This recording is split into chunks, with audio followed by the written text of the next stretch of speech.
Okay, we're still here at the convention, and I found Wonder Woman. How you doing? Good, thank you. Real name Reba, right? Reva, yeah. You play the guitar too, or no? No. So tell me, how long have you been doing the costumes for? Seriously, for the last 6 years. What made you decide to do the costumes? I was really into artistic stuff, and I was more into drawing and everything, and I just sort of leaned towards it because I've always loved costumes, and I always made them for Halloween, and it just sort of happened, and I'm really passionate about it. Just really get into it. What other characters have you done? Asuka from Neon Genesis Evangelion, and for like comic books, I've done a slew of Supergirl, Marvel Girl, Evil Wonder Woman, and there's a bazillion anime ones that I've done. Wonder Woman. Oh yeah. Evil Wonder Woman. What's that one about? Just like I did like a dark version of her. So. That'd be cool to see. Yeah. Are you a big time Wonder Woman fan? Yeah. I really enjoy Wonder Woman's earlier comic books, but when she first came to. JD, how you doing, JD? Pretty good, brother. Oh, so what's going on, JD? So we're playing a little game called Ninja. Basically, it's a turn-based, kind of a turn-based action game. You're going for each other's hands as a target. You start in a large circle, and one person starts, they take a turn, you take a fluid action trying to attack somebody. If you hit their hands, they're out of the game because that's the target area. So, you start out, come into position, me and Lauren are playing, it's my turn. I take one move, go for her hands. If I miss, it's her turn. She goes for me. I can dodge. Technically that was illegal because I moved my feet, but I can dodge, and it goes like that around the circle. As the circle thins, it gets more and more complex because other people will be going. The turns like switch up, you know? There you go. One person at a time moves, or? So it's, yeah, turn-based. And how do you keep track of who's moving? That's kind of the difficult thing. My best suggestion for people playing it is you just keep track of the next two people over, and as they get eliminated, you'll notice who they're following. So, say Lauren was going and she gets eliminated. I'm automatically gonna know he's next up in line. It gets complicated because as you see, these guys all get mixed up, and then it's really, you know, strategic about who's going. So what happens, say, if like Laura's like this and you're like this, and this guy's like, and Laura doesn't know nothing because you're not facing her.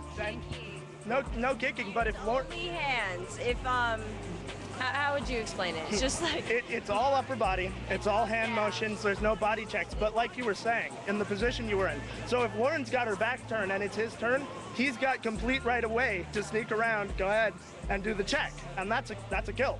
That's why it's called Ninja. It's all about who's got the right, you know, who's got the better shot, the most sneaky shot. A lot of our shots end up taking place, like with shots from down above coming like this. Anything goes. So it's on her to keep track of who's next in line, you know? It's kind of fast, kind of slow. Did people get hurt in this?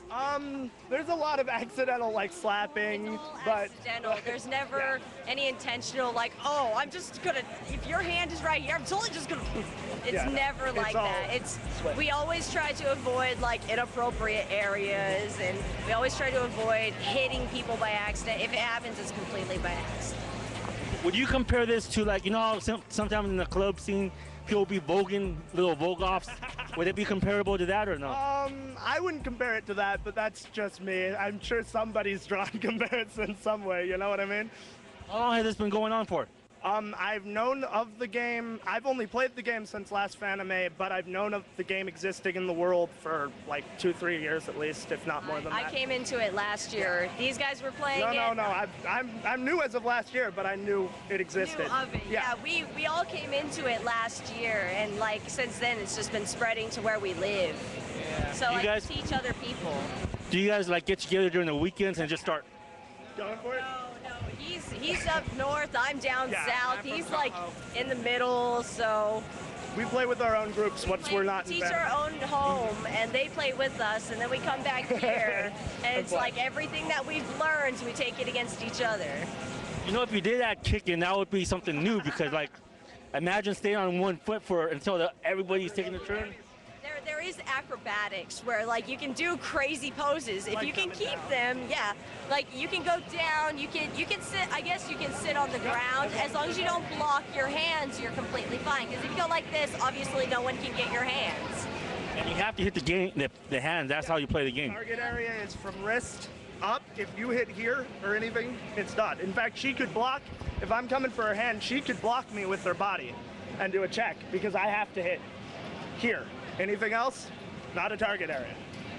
So when you move, and then she could move too. It's not like one person. Yeah. So the attacker. Yeah. So the attacker has a movement that they can do, which is one fluid action with hands and feet. A defender can move their hands out of the way, their target out of the way. They can't move their feet. Yeah. No. When you're Riveted to position, you can't. You have to stay riveted to position with your feet. You can move your legs back, arm, upper body back to get out of the way. But if you move your feet, you're not supposed to. You're not allowed to. I've never actually seen anyone actually get kicked out for it. But it's an honor system game, anyways. It's like Ultimate Frisbee or any kind of honor game. We try and get the rules, but ultimately, it comes between the attacker and the defender once a rule violation is made, and then you get the game going. Because it's such like an honor system. The rules change every time we come back. Like I came back and these guys were playing it the same. We're attacking hands, but they had different rules where we could like jump across and run and push. Body check. Body check. It's it's like any game that gets spread across the nation. It gets variants and rule variation. It's like playing telephone with a game because the message always gets mixed up in the line of people. So. And it's called Ninja. You said. Ninja. Well, there's variations. Like I call it Silent Ninja. I've heard Ultimate Ninja. I've heard like Quick Ninja, and it's lots of different names. But generally, it all comes back down to. Bye. Later.